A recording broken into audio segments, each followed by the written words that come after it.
tedioso, a veces a muchos pues les resulta un poco difícil de entenderlo y comprenderlo. Vamos a tratar de hacerlo lo más didáctico posible. Pues ya, empecemos. En cuanto a las arritmias en pediatría, ¿qué tenemos que entender? Primero de que las arritmias en pediatría jóvenes no son infrecuentes, se presentan de forma relativamente frecuente en la población pediátrica en general. ¿Ya? La incidencia es variable, principalmente se ha visto asociada tanto a pacientes, a niños con cardiopatías estructurales, pero principalmente los que la padecen pues no tienen una anomalía en el corazón. El corazón estructuralmente es normal en muchas de ellas. ¿Ya? La presentación clínica es variada. En cuanto a las arritmias, podemos tener desde pacientes que son asintomáticos hasta pacientes que pueden debutar con una muerte súbita, ¿ya? Como es en el caso de algunas canalopatías, que también son un tipo de arritmias. Y en cuanto a la variedad de causas, existen muchísimas, más que causas, factores de riesgo que podrían llevar a desencadenar la arritmia y pues también está involucrado también un factor genético. En cuanto también el arsenal terapéutico que tenemos nosotros para las arritmias es amplio, ¿ya? Y sobre todo el darle determinado tratamiento, determinado fármaco para una determinada arritmia, pues está bien establecido en la población adulta, pero en la población pediátrica no existen todavía estudios definitivos que pues recomienden uno u otro determinado fármaco, ¿ya? Pero sin embargo sí se usa de acuerdo a lo que se ha visto, extrapolando mucho de las respuestas que han tenido con las personas adultas. Y estas arritmias, algunas pueden ser solamente transitorias y después desaparecer, otras también son persistentes, ¿ya?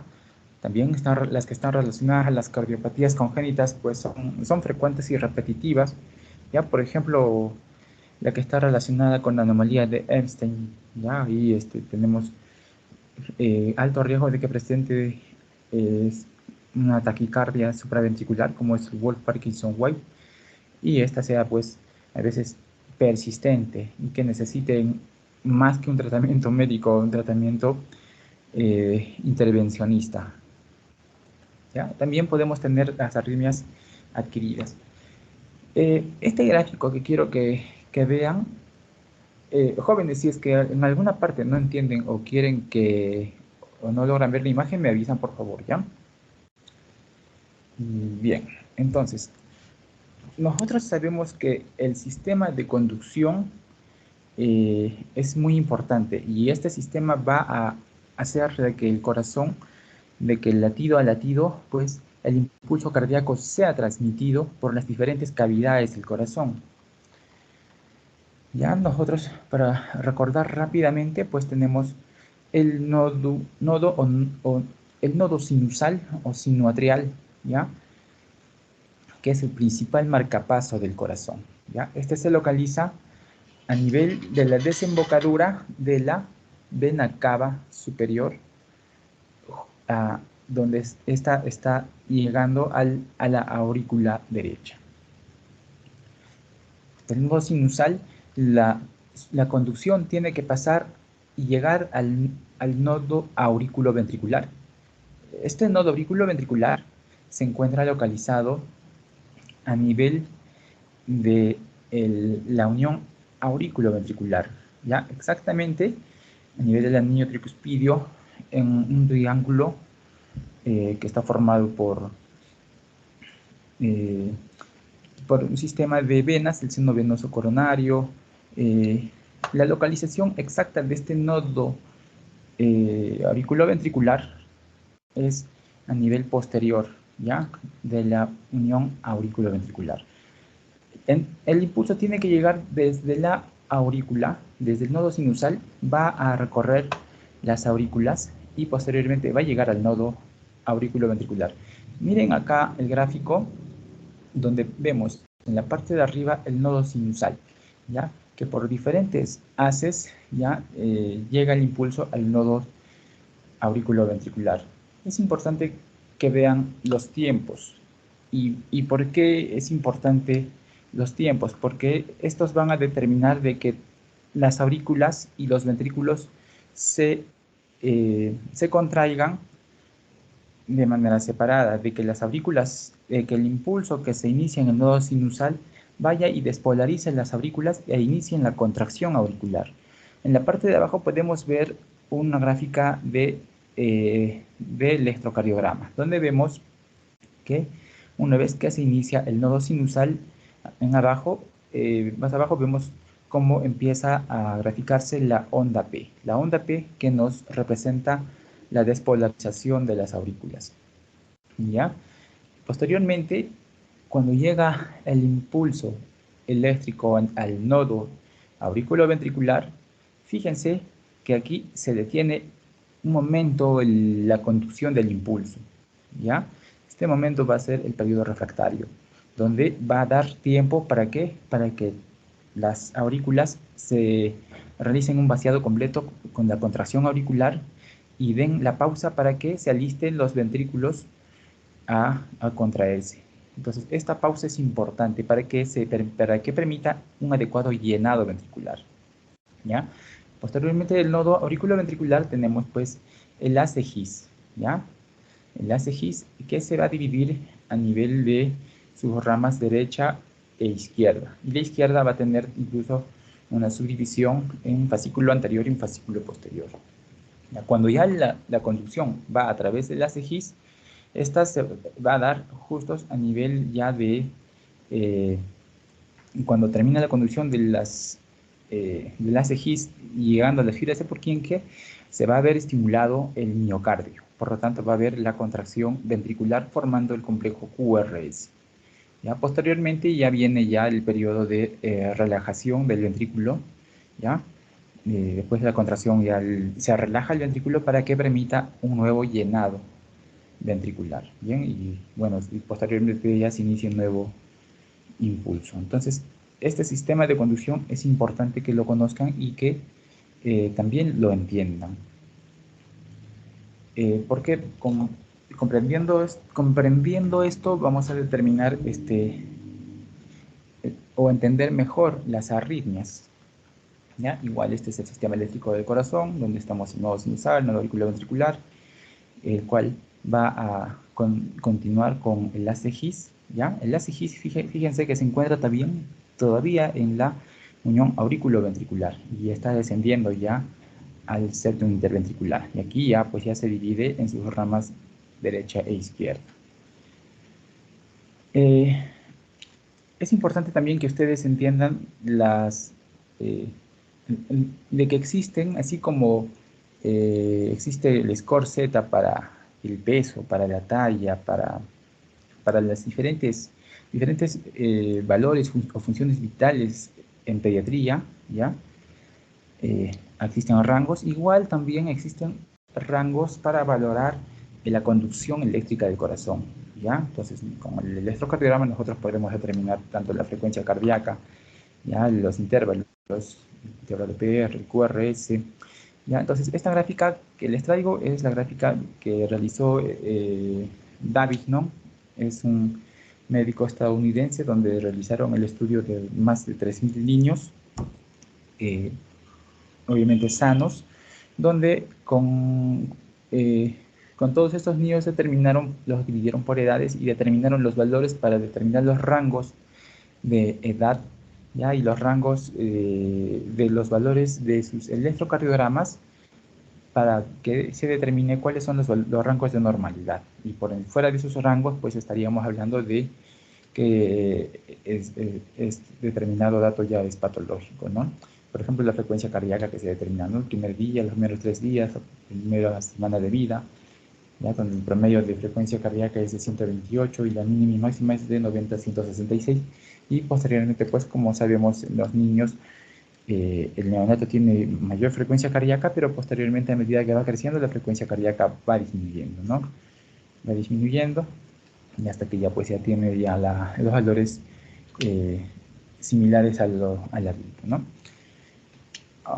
Entonces, con todo esto vamos a ver que las arritmias, en general las arritmias se pueden dividir de la siguiente manera. Tenemos las bradiarritmias, las taquiarritmias y las extrasístoles. ¿Ya? Dentro de las bradiarritmias tenemos la bradicardia sinusal, la disfunción sinusal y también el bloqueo auriculoventricular, ¿ya? Entonces aquí lo que vamos a tener es que va a haber una disminución de la frecuencia cardíaca por debajo del percentil 5 para la edad. Bien, entonces dentro de las bradiarritmias tenemos estos tres. Igual en las taquiarritmias sí es una gama amplia de arritmias, donde en general las vamos a dividir en dos, ¿ya? Las taquicardias de QRS estrecho y las taquicardias de QRS ancho. Las taquicardias de QRS estrecho siempre van a ser taquicardias supraventriculares, ¿ya? Es decir, que van a localizarse, el defecto va a localizarse por encima de las de His. Y las taquicardias de QRS ancho, el QRS ancho, este grupo, vamos a tener aquí taquicardias ventriculares, pero también vamos a tener un grupo de taquicardias supraventriculares. En conclusión, las taquicardias con QRS estrecho siempre van a ser supraventriculares. Y las taquicardias de QRS ancho pueden ser taquicardias ventriculares o pueden ser algunas taquicardias supraventriculares, por ejemplo, una taquicardia por reentrada auriculoventricular, donde tenemos, por ejemplo, la principal, que es el Ward-Parkinson-White, que ustedes pues, más han escuchado cuando se habla de taquiarritmias. En cuanto a las extrasístoles, que también las vamos a tocar, tenemos extrasístoles auriculares, ventriculares y las extrasístoles del nodo.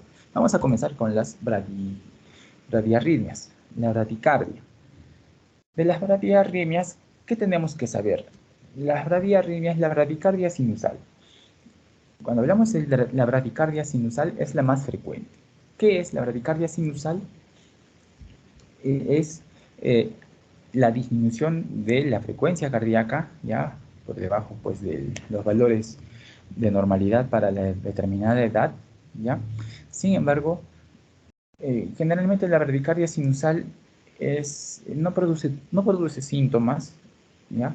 Y cuando las produce, pues sí, pues ahí sí puede ser una urgencia. Entonces, cuando evaluemos una bradicardia sinusal, tenemos que ver si este paciente está sintomático o asintomático, ¿ya? La mayoría es fisiológica, no tiene repercusión clínica y no requiere tratamiento. Muchas veces nos desesperamos porque ¿qué se le da para las bradicardias, para las bradiarritmias? Según el PALS, que es el soporte básico avanzado pediátrico, las guías del PALS nos sugieren pues tratarlas con fármacos, pero recuerden de que en el PALS lo que están evaluando es a un niño grave con compromiso hemodinámico. Entonces este niño con bradicardia, pues sí, ahí sí necesitan mejorar la frecuencia cardíaca porque el gasto cardíaco va a estar disminuido. Pero si el paciente está asintomático, como la gran mayoría de estos niños, pues no requiere tratamiento, ¿ya? Y cuando estemos frente a una bradicardia, tenemos que buscar las causas. Muchísimas causas están relacionadas a la bradicardia, ¿ya? Por ejemplo, aquí tenemos los factores de riesgo. Los factores de riesgo, por ejemplo, el paciente que tiene hipertono vagal, su vago que se manifiesta de forma predominante, los vagotónicos. También algunas patologías, por ejemplo, en la hipertensión intracraniana. Recuerden de que cuando el niño está con hipertensión intracraniana ya importante, pues va a tener bradicardia e hipertensión, ¿ya? Entonces, esos van a ser una triada, ¿no es cierto? para el diagnóstico de hipertensión intracraniana, pues aquí también puede estar la bradicardia secundaria a la hipertensión intracraniana. Tenemos que evaluar y descartar, ¿no? También trastornos acidóticos, las infecciones también pueden provocar bradicardias. Y fármacos, tenemos que preguntar también qué fármacos está recibiendo este paciente que podría estar ocasionando las bradicardias. Por ejemplo, fármacos como depresores del sistema nervioso central. En la UCI, por ejemplo, es frecuente encontrar pacientes con tendencia a bradicardia. Están estables hemodinámicamente, pero por ahí están, pues, si están en la UCI, están intubados, están con sedación, y la sedación, pues, muchas veces es la causa de la bradicardia en la UCI. ¿Ya? Y ya, dentro del otro grupo de las bradiarritmias, ya también tenemos a la disfunción sinusal, ¿no? Es cuando el nodo sinusal no está conduciendo de forma adecuada. Hay una ausencia de actividad auricular, generalmente puede estar asociado a canalopatías. Podemos encontrar que el nodo sinusal no está funcionando adecuadamente, por ejemplo, en los pacientes postquirúrgicos, sobre todo en los que han sido intervenidos de alguna cardiopatía congénita.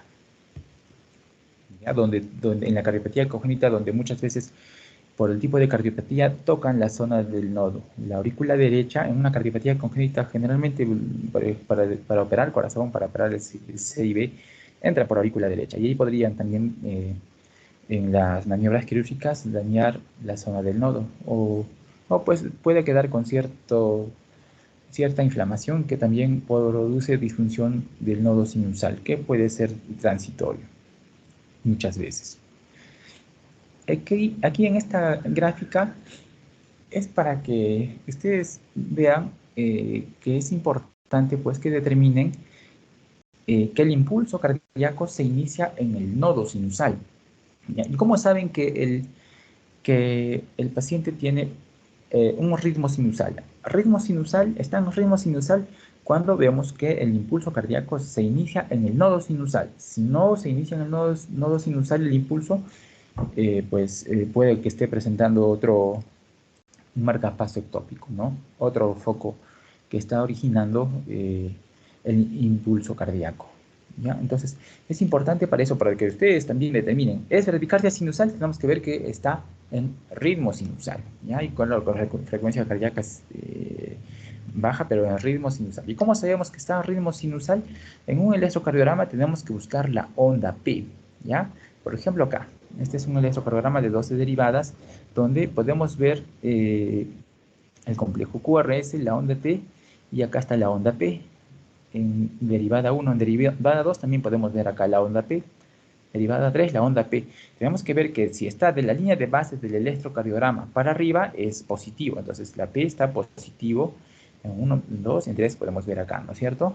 Y en ABR está negativo. Entonces, este triángulo es importante porque ustedes muchas veces van a tener a sus pacientes, bueno, y un niño neonato, peor todavía, va a haber dificultad en tomarles un electrocardiograma completo. Al menos podemos tomar las derivadas frontales, ¿ya? Las derivadas frontales o bipolares, en las cuales nosotros vamos a poner solamente los electrodos o las extremidades, ¿ya? Para poder determinar el ritmo que está presentando este niño. Por ejemplo, aquí vamos a poder tener con las derivadas frontales o bipolares, tenemos la derivada 1, ¿ya? De 2 y de 3, ¿ya?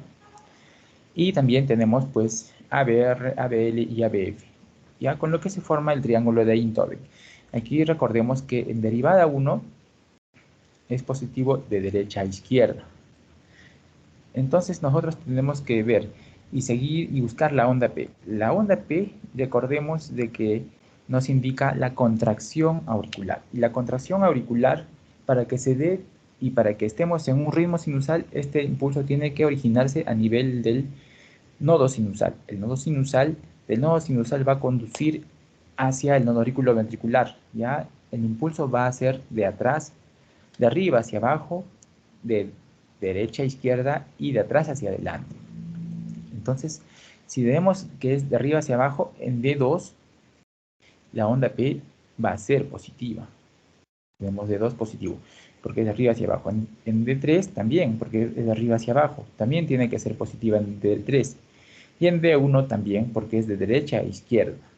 ¿Ya? Entonces tenemos que tener en cuenta que para determinar que es un ritmo sinusal, buscamos la onda P. Si la onda B es positiva, D2, D3, ¿ya? Y ABF apunta para abajo, entonces, y el impulso del eléctrico de la onda P también va para abajo, entonces también tiene que ser positivo en ABF. Y ABR, recuerden que va, y el vector ABR se dirige al hombro derecho, ¿ya? Entonces, este sí va en contra del impulso, ¿ya? Entonces aquí la onda P en ABR va a ser negativa. Es importante entonces que tengan en cuenta esto para determinar que este es un ritmo sinusal, es decir, que el impulso se está iniciando en el nodo sinusal, ¿ya? Entonces, si el impulso es, si la onda P es negativa en ABR y positiva en 2, 3 y ABF, estamos frente a a que el nodo sinusal está bien, está en actividad, es un ritmo sinusal. Si tenemos una onda P que no guarda relación con esto, es una onda P o es probablemente no sea un ritmo que se inicie en el nodo sinusal, sino en otro lado. Entonces estaríamos hablando de un ritmo no sinusal. Este mismo diagrama que les mostré antes. En derivada 1 podemos ver acá el complejo QRS, la onda T, y acá está la onda P. La onda P, entonces, en D1 positivo, la P positivo en 1. En D2, la P, buscamos la P, está acá, ¿no es cierto? La onda P positivo en D2, en D3 positivo.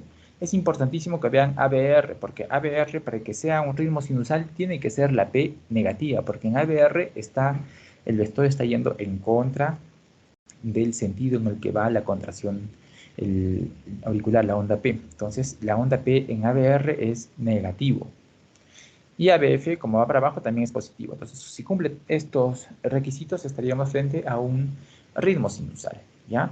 Y en D2 largo, donde vamos a ver, pues la onda P tiene que ser positiva, ¿no? Y luego los otros criterios donde te dice que todos los... tenemos que encontrar onda P en, en cada complejo QRS. Tiene que ser precedido por una onda P, ¿ya? Y R con R tiene que ser similares, ¿no? Son los criterios para que digamos que estamos frente a un ritmo sinusal, ¿ya? Ahora para continuar, entonces eso es importante cuando nosotros hablamos de bradicardia sinusal, por ejemplo, ¿ya? Cuando vemos que es algo que inicia en el nodo sinusal, pues ahí hablamos de bradicardia sinusal. Ahora, hablando de bloqueos. Para los bloqueos, el bloqueo es cuando no existe una adecuada conducción del impulso, ¿no? Hay algunos impulsos que sí se conducen y algunos que no. En el bloqueo podemos dividirlo en un bloqueo de primer, segundo y tercer grado, ¿ya? El bloqueo auriculoventricular, ¿ya? Significa que el problema va a estar pues a nivel del nodo auriculoventricular. El bloqueo auriculoventricular de primer grado va a estar caracterizado porque vamos a tener eh, el segmento PR va a estar elevado. Al inicio les mostré y acá arriba podemos ver el PR.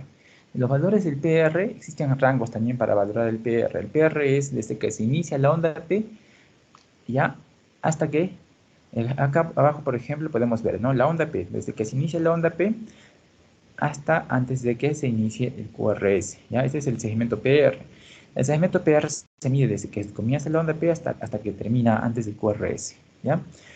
Y tiene valores, hay valores. Recuerden que cada cuadradito pequeñito en el papel milimetrado vale 40 milisegundos, o que es lo mismo decir 0.04 segundos, ¿ya? Entonces nosotros contamos los cuadraditos y lo multiplicamos por 0.04 y tenemos el valor del PR. Por ejemplo, acá podemos calcular.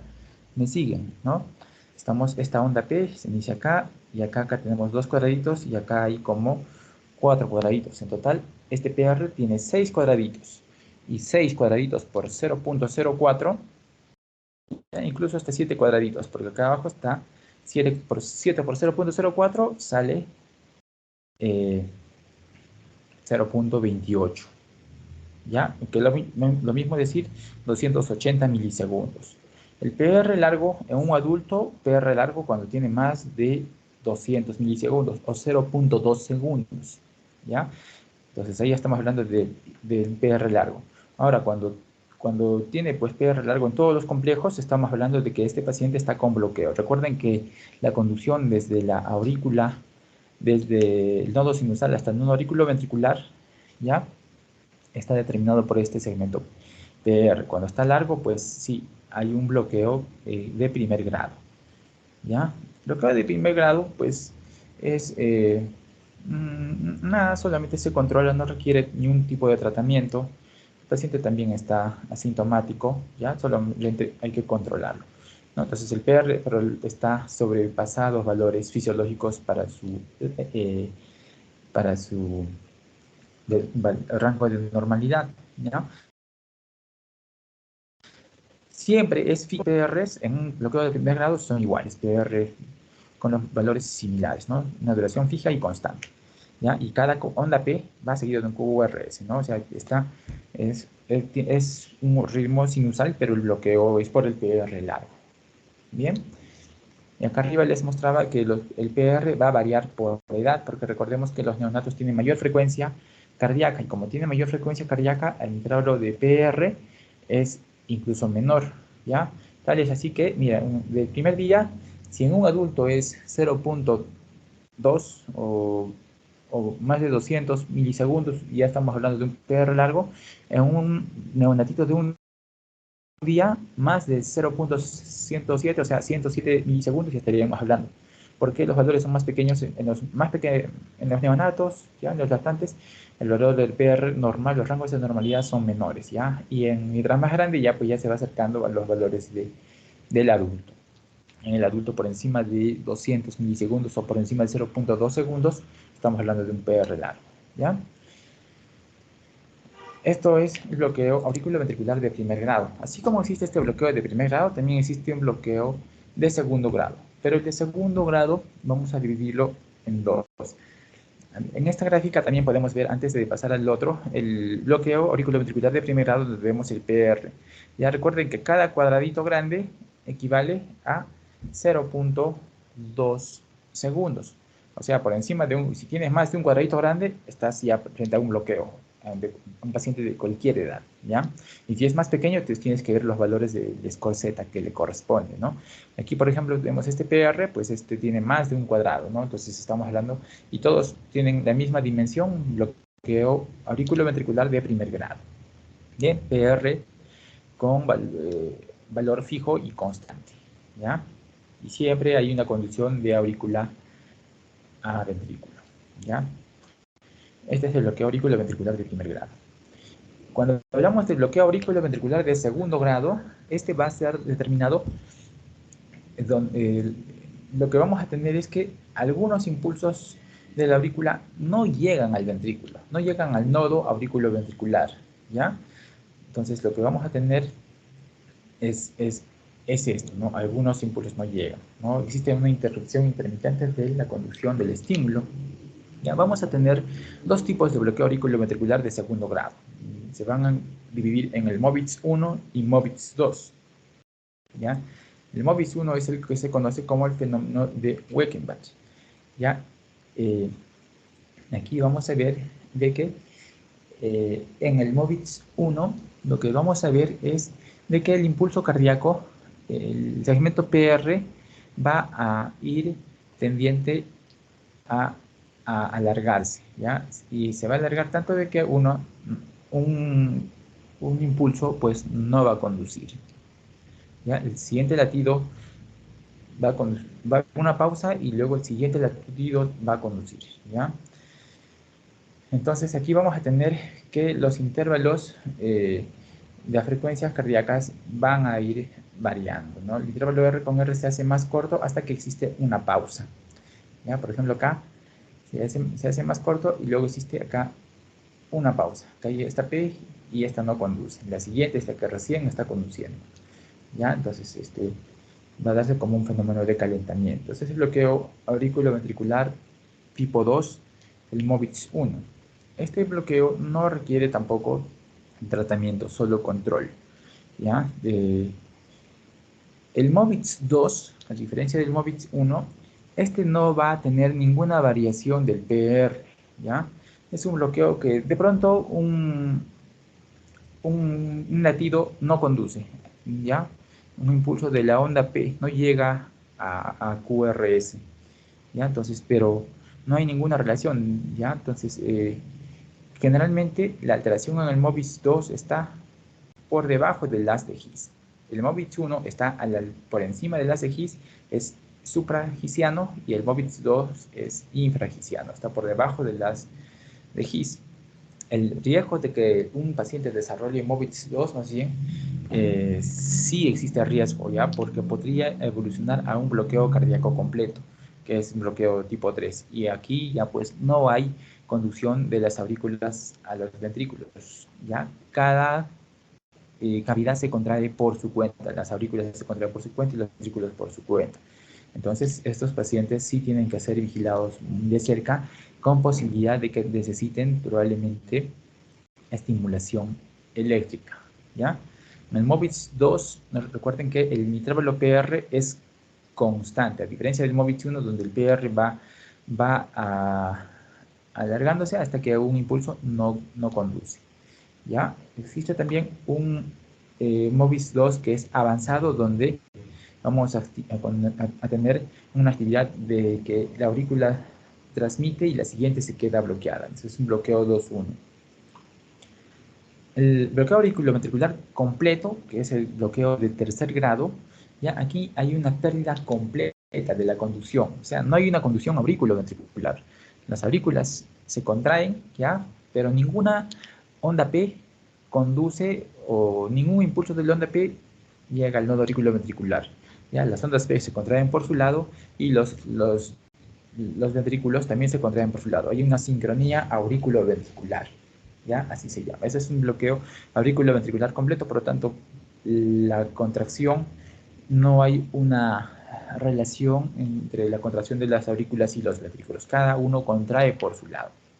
Entonces, esto sí puede ser peligroso. Este paciente que está con bloqueo auriculoventricular completo puede complicarse, ¿no? Entonces, puede desencadenar incluso arritmias malignas. Necesitamos para este paciente eh, un marcapaso o fármacos estimulantes. Muchas veces podemos tener un bloqueo auriculoventricular de tercer grado en pediatría en los niños que tienen, en los niños operados sobre todo del corazón.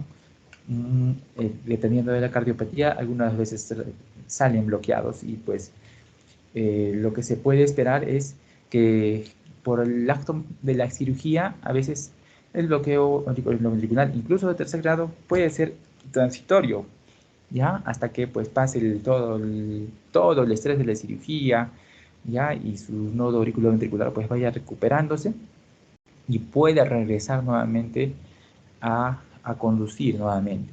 Pero para esto lo que se hace en los pacientes postoperados de cardiopatías congénitas es esperar 2 semanas. Pero si tiene más de 2 semanas y sigue con bloqueo auriculoventricular completo, o sigue presentando un MOVIS 2, ¿ya? Pues este paciente probablemente vaya a tener que ir a marcapaso definitivo. Un marcapaso es un dispositivo eh, que se coloca, ¿ya? Se coloca cercano al corazón, y con sus cables que van a ser conectados a nivel del ventrículo, o incluso a nivel de la aurícula, dependiendo de lo que yo quiera lograr, pues va a organizar la contracción auriculoventricular. Bien, ese es un marcapaso definitivo si es que hay bloqueo auriculoventricular de tercer grado y bloqueo auriculoventricular de segundo grado, el MOVIS 2. Por ejemplo, acá tenemos el de arriba, miren, es un PR largo, ¿no? PR largo, pero acá este impulso no conduce, una onda P, y de acá esta no conduce. La siguiente es la que sí conduce. Estamos frente a un bloqueo auriculoventricular de tipo MOVIS 1. Ese es el fenómeno de Wegenbach, ¿no? El PR va agrandándose y hasta que el siguiente no conduce, ¿no? Y el siguiente otra vez empieza a agrandarse, el PR va a agrandarse y el siguiente pues no conduce. Ese es MOVIS 1. El MOVIS 2, en cambio, no tiene relación. PR es constante. Miren, PR es constante, pero de pronto uno no condujo. Pero el PR es constante, ¿ya? Y el MOVIS como bloqueo auriculoventricular de segundo grado avanzado, donde vamos a ver que incluso puede haber más de 2 ondas P que no conduzcan. Esto sí puede ser muy peligroso. Ese paciente necesita pronto una intervención como apoyo de un marcapaso. Bien, en las taquiarritmias, ahora esas fueron las taquiarritmias. Las taquiarritmias, jóvenes, hasta aquí ya tenemos las clases.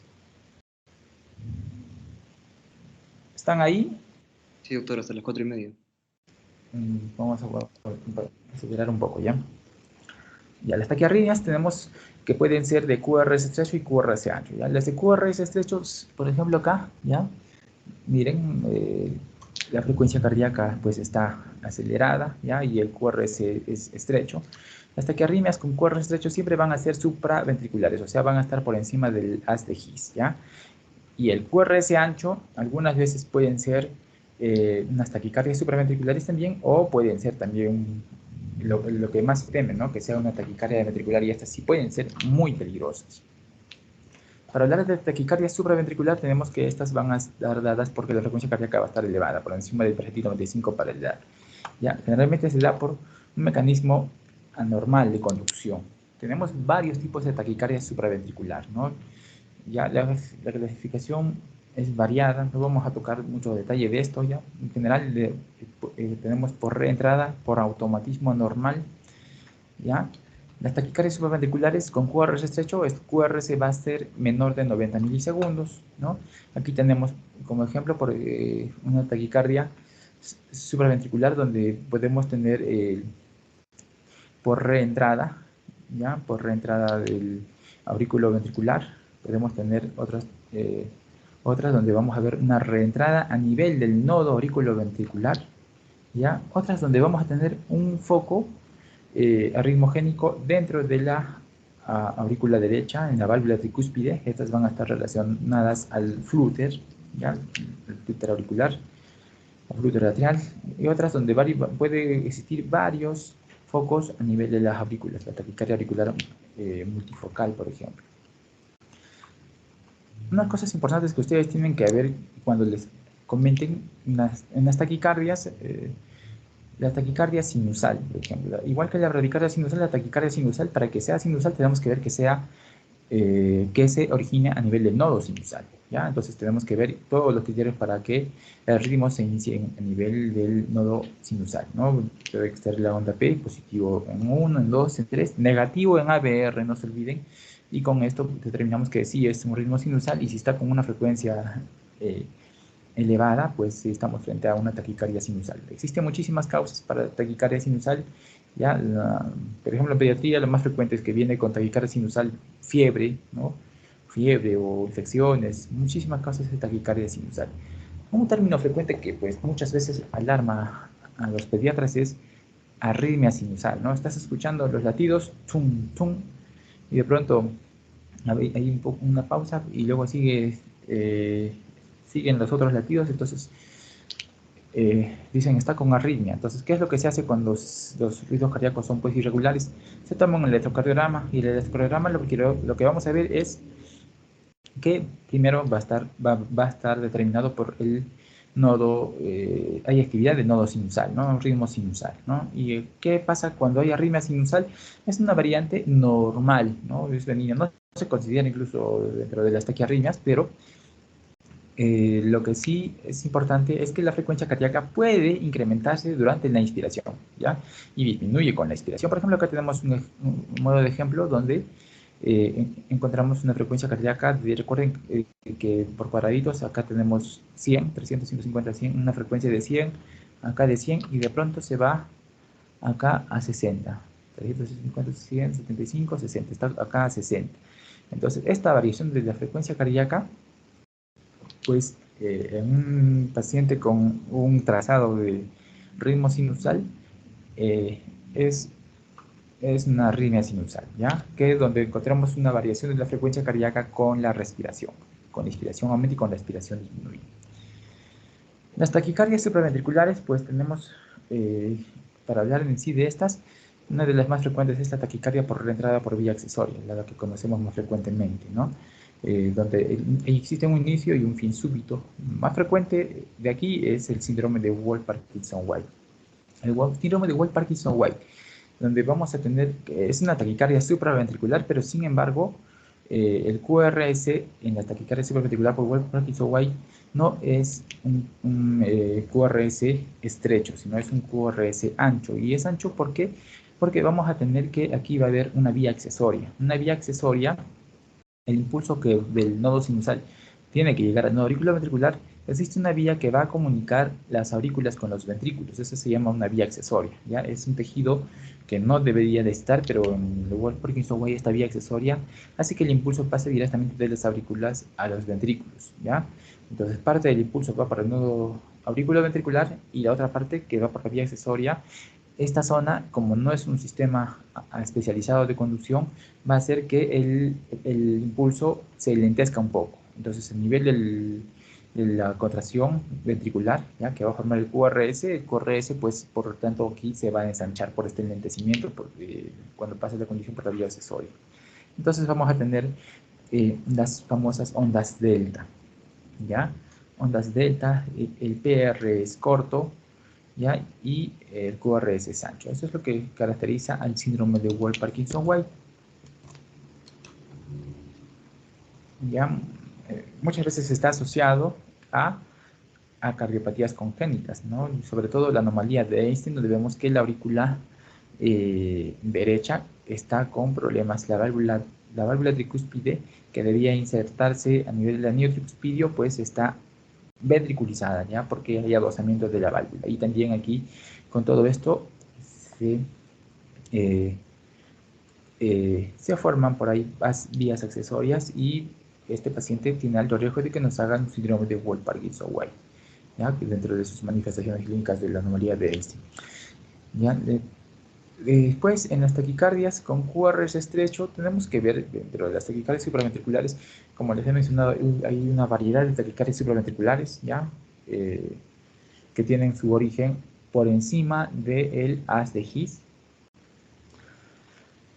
Tenemos que ver para la evaluación clínica de estos pacientes la frecuencia cardíaca. Por ejemplo, en los neonatos y lactantes la frecuencia cardíaca va a estar elevada, 250 hasta 300 latidos por minuto. En niños y adolescentes, entre 160 y 200 latidos por minuto.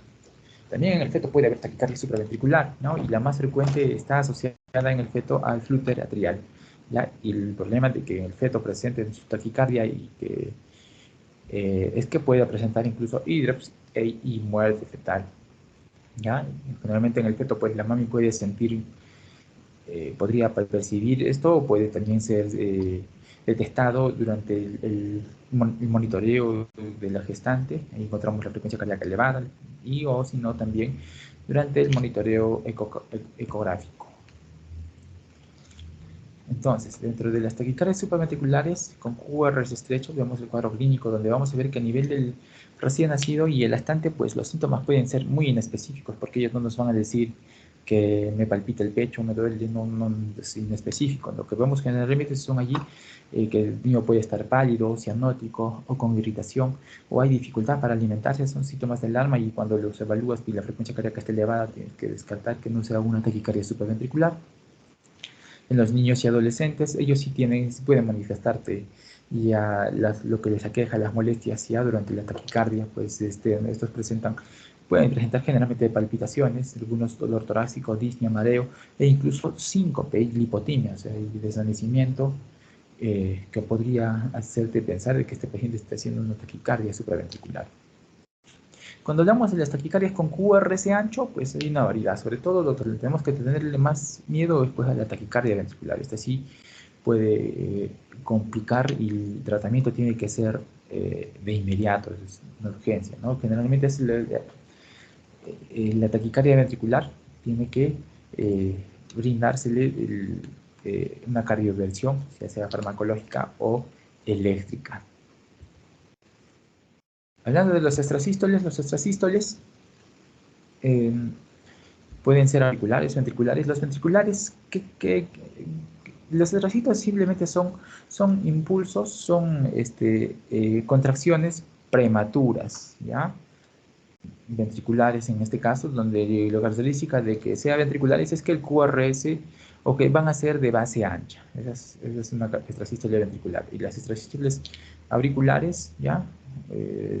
Pues este impulso extra va a ser estrecho, ¿ya? Generalmente puedes tener paciente que no tiene ningún defecto a nivel del corazón, ¿no? La extrasístole ventricular, la morfología es con QRS ancho, se suprime con el ejercicio, eso es importante. Si es algo benigno, cuando haces ejercicio, haces una prueba de esfuerzo y generalmente desaparece. Entonces, no hay mucho de qué preocuparse. ¿Cuándo nos vamos a preocupar? Cuando la carga de extrasístoles ventriculares pues, es elevada. Ya de todas las contracciones en 24 horas, para eso se tiene que hacer un Holter y se va a determinar cuánto es la carga de extrasístoles ventriculares. Si es más del 10% de extrasístoles, en 24 horas puede ser peligroso, entonces hay que realizar otros estudios. Pero si es menos, no necesita tratamiento, se le puede solamente manejar ambulatoriamente y controles, no necesita tratamiento. ¿Qué es lo que hacemos en urgencias? Muchas veces tenemos a nuestro paciente que llega a emergencias, le evalúan, está con taquicardia y todos tenemos miedo, tenemos temor, pues, ¿qué va a pasar ahora? Entonces, lo primero que tenemos que hacer es calmarnos para evaluar a un paciente y atenderlo y, pues ayudarlo pues a salir de su taquicardia, de su taquiarritmia o de su bradiarritmia, de su arritmia con la que venga, ¿no? La gran mayoría pues, van a venir con taquiarritmias, ¿no? Lo primero que tenemos que hacer es monitorizar a nuestro paciente, ¿no? Funciones vitales, frecuencia cardíaca, respiratoria, la saturación, la presión arterial, es importantísimo. ¿Ya? Es muy importante que en un paciente que viene con taquicardia, en urgencias tienes que evaluar que no esté con compromiso hemodinámico, que no haya signos de bajo gasto cardíaco. Si es que hay signos de bajo gasto cardíaco, viene prolongado, pues, y con taquicardia, sí es, aquí sí hay que actuar bien rápido. ¿Ya? Lo primero pues, que van a hacer, el paciente igual que le llega con taquicardia, pues sí pueden brindar soporte de oxígeno, ya manejen el ABC. El acceso vascular es importantísimo, tampoco podemos demorarnos mucho porque muchas veces para su taquiarritmia vamos a darles o iniciar tal vez con algún fármaco arritmogénico, ¿ya? Necesitamos un acceso venoso pronto o si no la vía intraósea, pues no podemos esperar mucho tiempo a que el personal de enfermería consiga la vía, sino intraósea. Es importantísimo que cuando llegue a urgencias, ustedes van a estar, pues, cuando hagan el internado en emergencia, tienen que tomar el electrocardiograma. Es importantísimo porque con esto vamos a poder diagnosticar la arritmia. ¿Ya? Tenemos que evaluar, como les he dicho, es el ritmo cardíaco. ¿Es un ritmo sinusal o es no sinusal? ¿No? Con eso vamos a determinar ya el tipo de arritmia también. ¿Ya? Muchas veces en urgencias solamente hacemos la evaluación del EKG con el monitor, pero no es suficiente. Tenemos que realizar el electrocardiograma completo porque es muy importante para que nosotros podamos diagnosticar. ¿Ya? Entonces tenemos que ver si estamos frente a una taquicardia, si es sinusal o no es sinusal, la frecuencia cardíaca. Si la frecuencia cardíaca está muy elevada por encima de los valores promedio de lo que les he mencionado, ¿no? Para un adulto puede estar entre 160 y 200, ¿ya? Y para un neonato o un lactante puede llegar hasta 300, incluso de 250 a 300. Entonces estamos ahí frente a una taquicardia supraventricular, ¿ya? O también tal vez podemos estar frente a una taquicardia sinusal. Tenemos que ver el electrocardiograma, ver cómo están las derivadas bipolares, buscar la onda P, ¿no? Ver si el intervalo R con R es regular o no, ¿ya? No se olviden que es importantísimo ver si es que hay compromiso hemodinámico o no, ver si es que cómo están los pulsos débiles, si es que la piel está con frialdad, hay piel marmoria. Eso sí me tiene que hacer preocupar, ¿no? Prolongación del llenado capilar. Si el paciente está con compromiso de conciencia, no podemos esperar. Si es que es una taquicardia supraventricular, tenemos que ver si es que ya necesita probablemente cardioversión o desfibrilación o liguria. Entonces, ¿qué vamos a hacer en urgencias? Vamos a cardiovertir o desfibrilar. El paciente, si está con compromiso hemodinámico, tenemos que decidir ya, no podemos esperar mucho tiempo. Entonces, si el paciente está inestable hemodinámicamente, vamos a ver el electrocardiograma y según el electrocardiograma decidimos, ¿no? Los ritmos de desfibrilación son estos, como el que tenemos acá, una taquicardia ventricular, un complejo QRS ancho, o una fibrilación ventricular donde ya la contracción es bien caótica. Entonces aquí lo que vamos a administrar es descarga con el desfibrilador, ¿ya? es el desfibrilador donde vamos a tener las palas para colocarlas en el pecho, uno en el látex y otro en el hombro derecho, y lo cargamos y luego hacemos la descarga, ¿no? La descarga debe ser de 2 o 4 joules por kilo de peso, para, si es que necesita desfibrilar, y para cardivertir la dosis es de 0.5 a 2 joules por kilo, ¿ya? Y lo que se tiene que hacer antes de realizar las descargas es colocar el monitoreo con el desfibrilador. Tiene sus propios electrodos para que cojas el electrocardiograma y vea en qué momento va a ser la descarga el desfibrilador, una vez que nosotros mandemos la descarga. El otro tipo de manejo en urgencias que tenemos, si es que el paciente está hemodinámicamente estable, pues podemos usar adenosina, ¿ya? La adenosina es la vedette en emergencia. La dosis que se usa de adenosina es de 0.1 a 2 miligramos por kilo, ¿ya? La adenosina va a actuar a nivel del nodo auriculoventricular, ¿ya? ¿Qué es lo que se tiene? Es importantísimo que cuando administres la adenosina, pues tiene que ser una administración muy rápida, porque la acción es también en segundos, ¿ya? Te permiten muchas veces hacer el diagnóstico y incluso puedes tratar la arritmia de esta manera y ya hay nomás. Por ejemplo, acá tenemos un trazado de una taquicardia supraventricular con QRS estrecho, donde se le coloca la adenosina. Una vez que se le coloca y llega al corazón la adenosina, miren, lo que va a hacer es como parecido a una descarga, ¿ya? Hay una detención del impulso y luego comienza con una onda P. Y sale a ritmo sinusal, ¿ya? Entonces la adenosina es muy importante. La dosis máxima puede ser de 6 a 12, incluso ahora último se está comentando que podría darse hasta 18 miligramos como dosis máxima, ¿no? La gran mayoría de las taquicardias supraventriculares paran con adenosina. En pediatría es importantísimo y por eso es que hay que tener como primera opción administrar adenosina al paciente que esté hemodinámicamente estable, porque si está inestable tenemos que dar tal vez alguna descarga.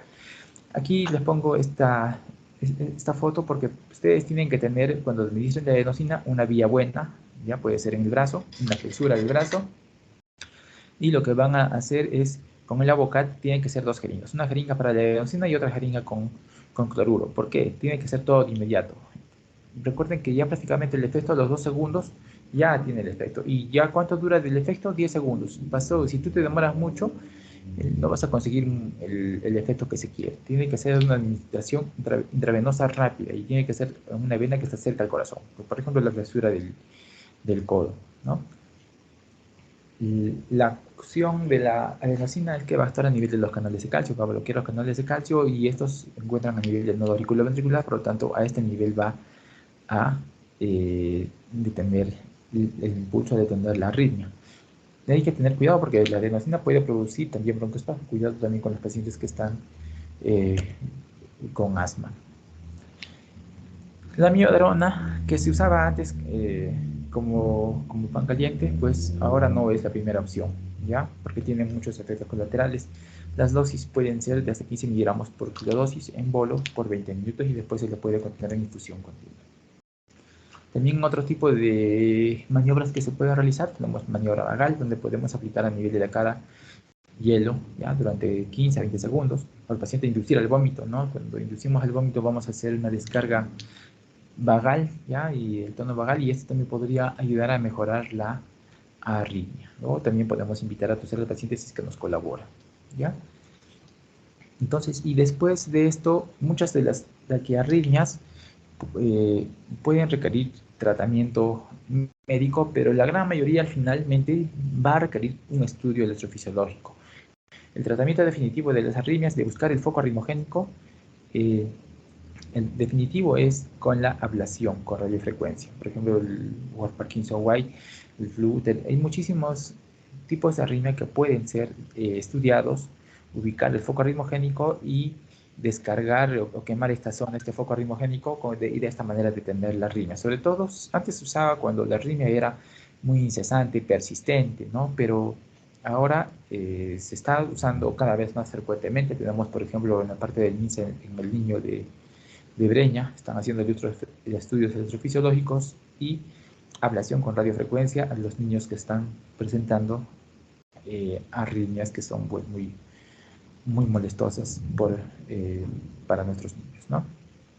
Jóvenes, he tratado de darles esta charla lo más didáctico que se puede.